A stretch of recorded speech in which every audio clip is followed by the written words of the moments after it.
My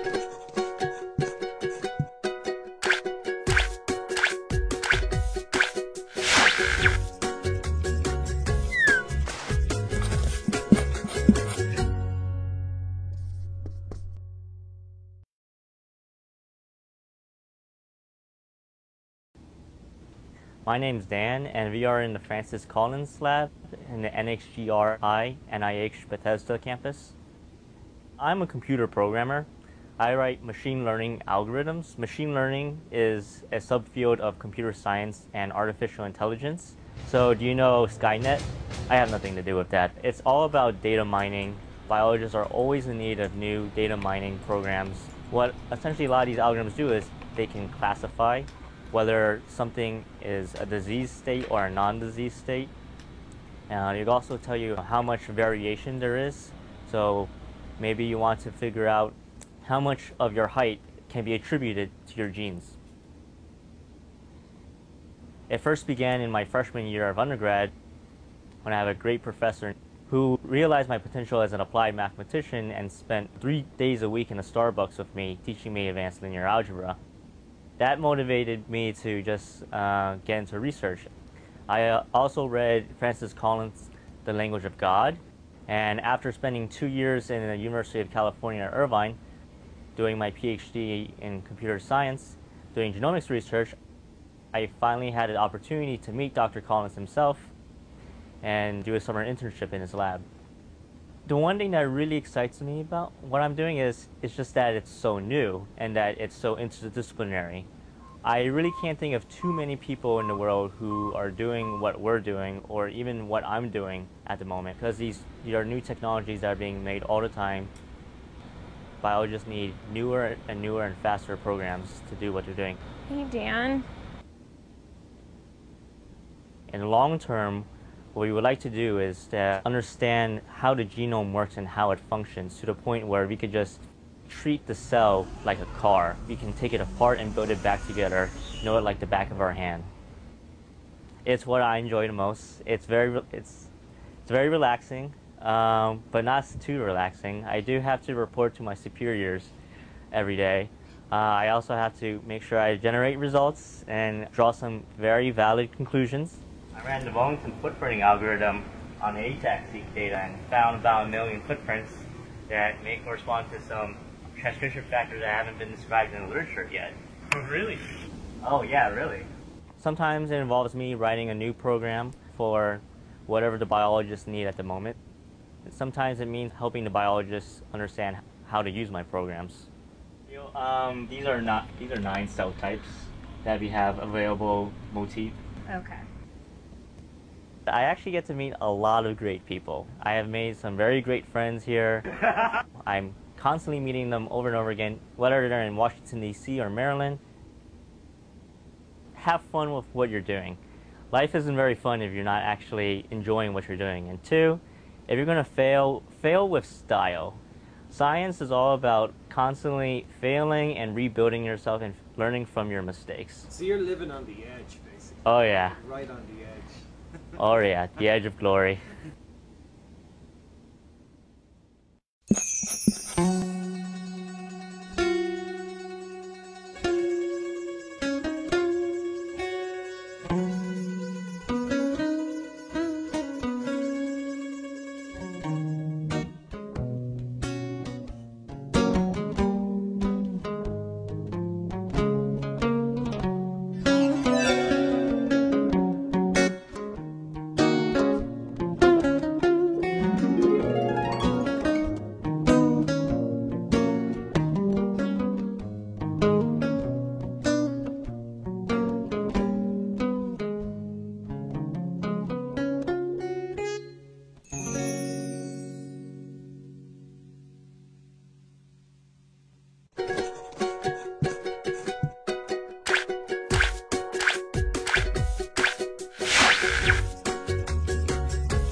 My name is Paresh Patel. I actually go by Pinky. And right now we're in the labs at NCATS in a chemistry lab in Rockville, Maryland. So I'm actually working on a disease right now. We're developing some molecules that could be of interest for fibrodysplasia ossificans progressiva, which is a rare genetic disease. I would say growing up, I've honestly wanted to be everything from an artist to a lawyer to a doctor. So I've had a breadth of interest over when I was growing up. I really did not enjoy my first chemistry class. It was a huge class. It was General Chemistry 1. It was 8 o'clock in the morning. There were 250 students, and the professor would just put up transparency after transparency of chemical equations, and I just couldn't understand how I would ever use this stuff. And I spent some time at a small pharmaceutical company, and it was that time where I actually was involved in drug discovery and medicinal chemistry and applying organic chemistry to making molecules that were useful to medicine and to solving biological problems. You know, I only spent a little bit of time doing that, but that's how I knew I really liked this application of organic chemistry to medicine, and that's what I wanted to do. You do hear a lot of adages about don't trust a chemist that can't cook, because a lot of what we do is so similar. First, you have to have an idea of what you're gonna make. You read a recipe to decide how you're going to make it. You gather kind of all the ingredients that you're going to need, and you mix them together, and you make your end product. So similarly with chemistry, it's a similar path. So I start off by designing an experiment, making a really specific molecule that I'm interested in.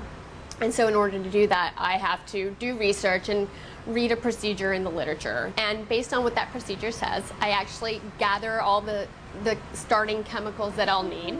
And as chemists, we spend a lot of times actually going through this mixture that we have in a flask and trying to separate the things we want from the things we don't want. And then once we've done that, either it could be a home run and, you know, it worked the first time, or it could be a procedure that needs modification. So I might need to change and tweak a few things so I can do it again. Or I might just have to move on to something else. And in the end, we spend a lot of times trying to figure out if we made what we wanted to make, whether we can make use of what we have. Sometimes when we're running chemical reactions, we need these reactions to actually be very cold. And so when you make a bath of dry ice, and in this case we're using acetone as the solvent, it actually cools the flask to minus 78 degrees. And so that allows us to run reactions under very cold temperatures. And a lot of chemical reactions, you have to keep the reaction very cold so that the chemicals that you're using don't decompose while you're running your reaction. So in this case, I'm just cooling down my flask before I add the chemicals to actually run the reaction. It's those small steps of when I kind of have an idea that I hadn't had before, or where something really works, that keeps me going, and to be able to build upon that. If you're making an antibiotic compound, for example, just testing it to see whether it kills bacteria, those are short-term effects that you learn from and you actually can develop into something more interesting down the line. For me, it would be exciting for it to be something that affects patients in the end. I'm actually somebody who is a people person. I think science is much more useful if you're interactive with people. Are you drawing the quinoline starring material? Maybe we can start with this quinoline, and then we can do a displacement maybe with an aniline. There's a lot out there, and the more you're communicating with people, I don't know if this is going to work. Well, that's the whole purpose. The better of a scientist you're going to be. Science is a career where there are a lot of times where failure is part of it. You learn from the failures. Don't let other people kind of discourage you if it's something that you want. It's possible, and you just have to put your full heart into it.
My name is Dr. Brenda Hill, and we're in the Vaccine Research Center in the Human Immunology section of the building. I look at immune responses after vaccinations against HIV. My great-great-grandfather back in Ireland taught science, so it's kind of been in the family, but I'm the first one in the family to actually get into science. When I was in roughly 3rd grade, we used to have newsreels, and in 1983 they were announcing a new disease that was affecting a population in San Francisco. At first it seemed to strike only one segment of the population. Now, Barry Peterson tells us this is no longer the case. There is a 1 in 5 chance a victim will die within the first year of the illness, a disease experts are now calling a national epidemic. And it was really interesting because it was a viral disease where the virus knew to attack the immune system to keep itself alive, and it just absolutely fascinated me. And ever since then I just kind of got into doing science and biology and anything that was going on for treatments. I emailed a particular lab that was doing HIV research. That was really fascinating. I emailed, said I was interested in doing that, and they took me on, and I've been with them for the past 15 years. We are working towards a goal. We're working towards getting a vaccine to HIV, and HIV is a very complex virus. It likes to mutate itself to evade the immune system as much as possible, but the biggest thing is to determine if the vaccines that we have out there now are going to be even helpful. It is baby steps. And so I usually get samples from patients who either have the disease or they were a volunteer in our vaccine trials, and we look at the immune response that happens during the disease or after the vaccine response and decide, is it the kind of immune response that could be helpful? So I do a lot of work in what's known as flow cytometry, where we take immune cells and we label them with fluorescent antibodies, and then we look at what each one of them does. So you can see this spray of cells right here, which is showing that those cells are actually responding to the antigens of the vaccine, and it's showing that these cells are actually doing some good work. So we can look at both blood, lymph nodes, and every different kind of tissues in the human body. You've got a 96-well plate, and your samples are in there, stained and ready to go. Then after it picks up the sample, it injects it into this device, which then moves it into the larger device. Inside are lasers that are shooting at each individual cell and looking at the fluorescence of each individual cell. And that is being translated and then recorded by the software. Everybody here, at least in this lab and in this building, we work with each other. So what you guys do this weekend? We're constantly talking to each other, sharing ideas, and if we don't have the expertise, we will reach out to anybody else at the NIH. We work so closely together, and we do a lot of hard work. The technology that we're developing is helping us get faster and faster coming to a vaccine goal. I would say we're about halfway there, and hopefully in the next 15 years we have something that's even better. Just don't give up. If this is something that you love, just keep going with it. I love it every day. I've been doing it for a good 17 years, and I still love coming in every day, doing stuff at the bench, getting the results, and seeing what happens.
My name is Samir and I'm a staff research associate here in Dr. Blalock's lab. So right now what we're mostly looking at in terms of what I'm working on, because as you know there's a bunch of people working on a lot of different things underneath the umbrella that's the lab, you know. But what I'm focusing on is prostate cancer. Now, I grew up in the Bay Area, in the South Bay, so here you step 1 foot outdoors, science is all around you. And because the weather is pretty nice, kind of had the ability to explore deeper and for longer periods of time. So anywhere from looking into tide pools to things like why banana slugs live where they do, you know? So we are always kind of on track here in introducing science to kids that are really young, like when I was really young and I got into it. Hey everyone, I'm TJ. I'm a PhD candidate in the Blalock Lab. Hi everyone, my name is Samir and I'm a staff research associate in the Blalock Lab. We're here to show you around. Come on in. So here's our gel bench. So this is kind of like the cross section of where everyone in the lab kind of comes to in order to get a lot of important stuff done. This is where we visualize a lot of totally different things, like a wide array of experiments. And as you can see right here, in between TJ's bench and my bench is where we get the collaborations done. Now this may look like nothing to you, but there's a lot of hard work put into the thinking process, and then on the benches themselves is where we get a lot of the hard work done. This is where eventually we get to kind of finally have that hooray moment. And as you can see, not only is it cool because we know exactly what we're trying to find, but it's also cool because when you look at this picture, it looks like Christmas. So cancer is a big umbrella term, right? And there's so many different types of cancers. One of the things that's misunderstood, I guess, is that they're so specific. So prostate cancer is a very specific type of cancer, you know? So curiosity-wise, I wasn't looking for one particular thing or other. It's just you see the progress that people have made. So the scientists that are existing in this research realm, they've made progress and they've found things. And they're on the precipice of finding new things, right? And you get to read what they've published and what their ongoing progress is. And from there, you can relate to it because it's the things that kind of kept you superbly interested, you know? It's the thing that captured you. And when I came across the position that was here, I got a chance to start at that specific level of this is prostate cancer, and these are the elements within the biological sphere that cause it. And the causation is what they studied here, and I thought that was very interesting. I thought that if I could somehow contribute, that it's a reciprocal process when you're someone in my position because you learn as much as you put into it. So I figured this would be a good starting point to tackle the pathology behind how cancer works, you know? And eventually, in time, hopefully, it'll lead to us figuring out prevention, treatment of not just this cancer, but hopefully it translates to the entire realm, which goes into other pathologies of other diseases and so on and so forth. But we'll see. You know, so that's the interesting part about it. We all have a common goal, to answer the questions that you can't Google. You know what I mean? Like, we're the ones that when you go home and you Google why the sky is blue, someone found that answer somewhere like this. And that's pretty cool. Like, that's kind of like what excites us. It's the questions that we want answered. And it gets on a really micro level, and you might think like, man, am I ever going to understand what these people are talking about? But when you're working with people that are also inspired, so they get up and they put their shoes on and they get it done, and they don't get frustrated because they've been through it and they've learned from those experiences, then you learn not to be frustrated too. Everyone in the lab knows how to do everything and is fearless in it. So from dishwashing all the way from doing fancy experiments that you would like read on a board and you'd be like, what is that, you know? Everybody is part of this collaborative effort within the lab itself, then from lab to lab, within the university, from university to university, and so on and so forth. And by learning that, by teaching me that, by me ascertaining that, that's what makes me someone who one day could be a great scientist. Because I understand how, no matter what your station is within the lab or your role, we're all working together. You know what I mean?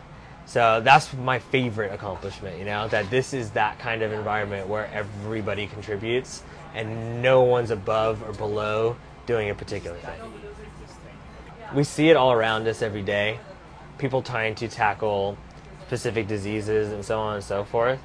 But I would also like to be a part of the education of the next scientist.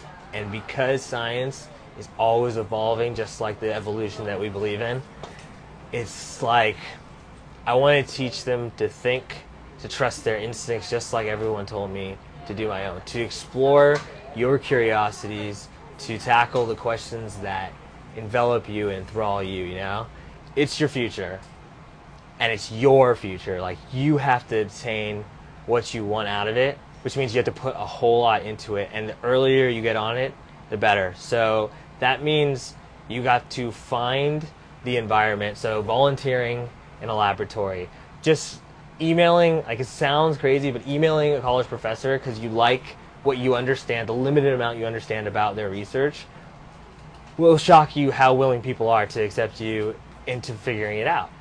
And it's really hard, but once you get the ball rolling, once you get over the obstacle of, I don't think I can do this, like, it just doesn't make any sense. Like, I can read a textbook, but I can't do this, or this, or this. Whatever science you want to do, just try. Just find an opportunity, you know, think that you can, and you'll encounter so many people that say you can't, but you will. That's just the truth. Like, you can put it off for as long as you want, but you will at some point. So if it's what you really like, you have to try it. And the earlier you try it, the earlier you'll figure it out. You'll either have a really good experience, or you'll figure out it's not for you. And there is no shame in not being on board, but if you do find it's something that you want to do, you just saved yourself so much hair in the sink, just pulled out, you know what I mean? So just try it. That's the only way you're ever going to get past the obstacle. Do. You know what I mean? Like, just do it.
Okay, so my name is Alec, and I'm from Milan, Italy, and I've been here already for like 10 years.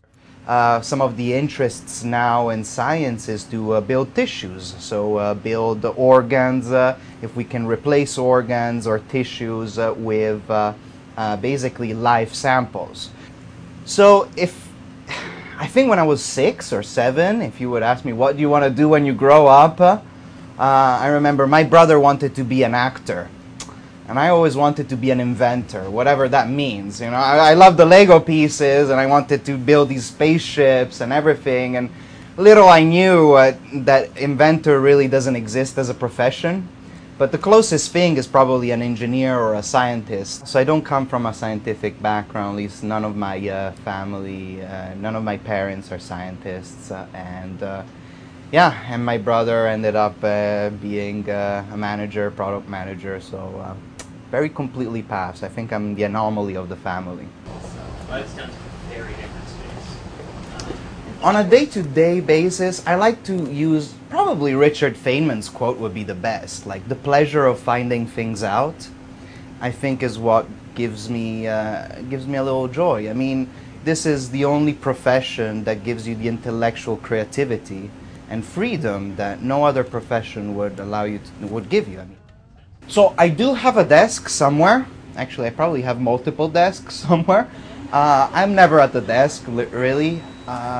It's a very flexible kind of environment. So the fact that we deal with living materials like cells, that means we don't have a 9 to 5. Because, and you cannot really take the weekend off, because it's not that during the weekend your cells at time out will stop living. So you have to come and like feed your tissues and make them alive. You don't stop eating during weekends, right? So for instance, in my particular case, I work a lot with mammary and prostates. And I try to reconstruct these tissues in 3 dimensions in vitro, and so in a dish. There's a lot of different rooms with a lot of different expensive machines that you need to use to make these experiments.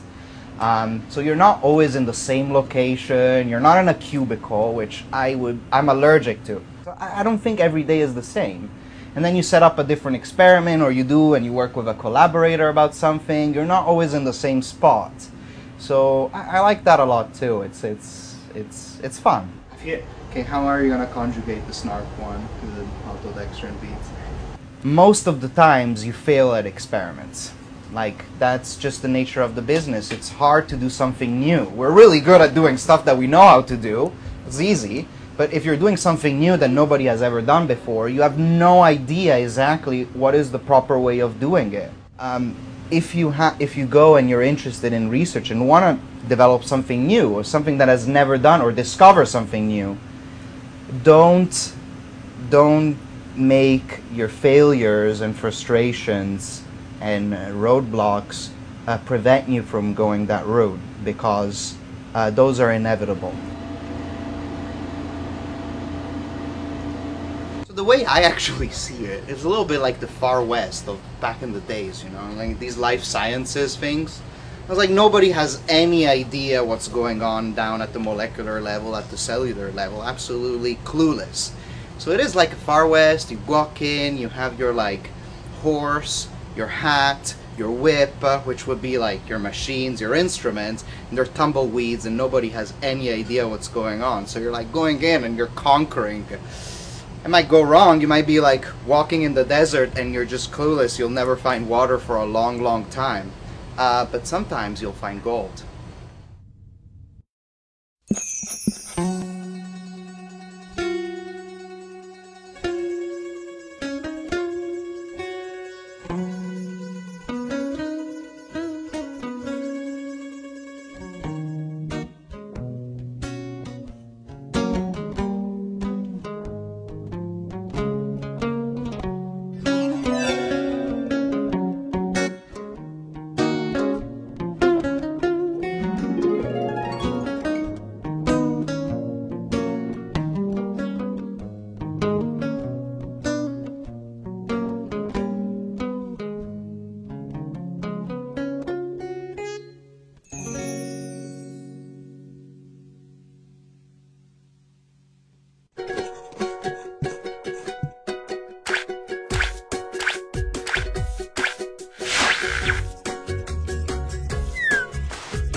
My name is Colleen and I'm a postdoctoral fellow in Michael Fischbach's lab at UCSF.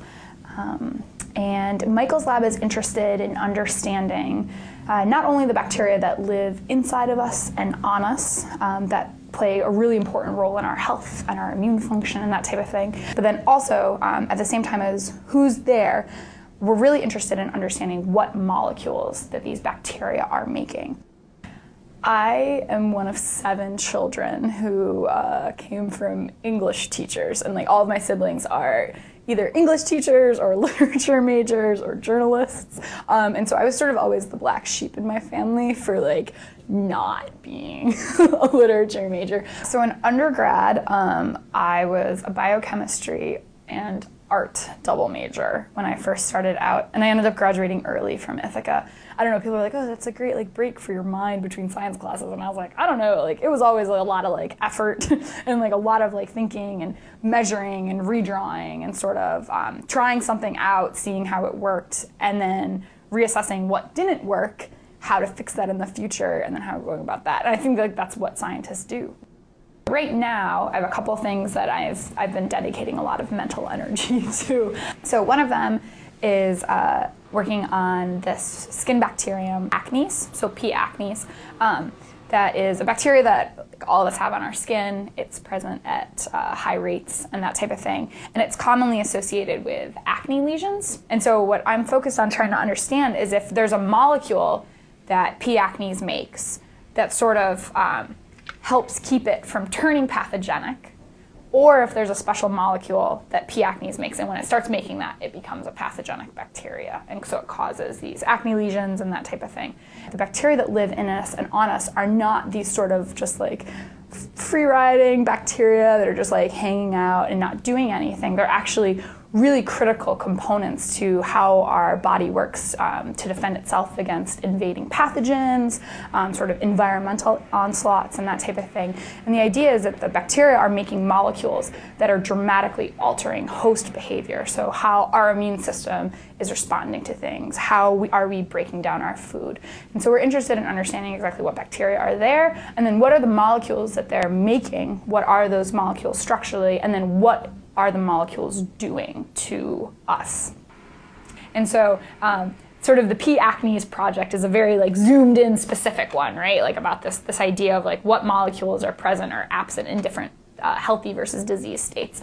But really like my dream would be to be able to do this for every body site in a healthy individual, and then also start building databases from people that are in various disease states to try to see is, you know, all right, healthy people have this subset, and then there's this much overlap with a disease state. So what molecules are missing, and can we help use that to inform diagnosis and also treatment of these diseases? And so what I sort of envision like being able to do is sort of using all the sequence data that's been generated by all of these other labs and Human Microbiome Project. Can we take all of that information into like one spot and define not a core microbiome, but like a core set of molecules that are bacterially made that everyone has. That might give us a way to like, you know, increase our ability to diagnose new diseases, to quickly like figure out what molecules people are lacking. And in some cases, it could just be being able to resupply that molecule really helps people be much healthier and helps deal with the symptoms of these different diseases.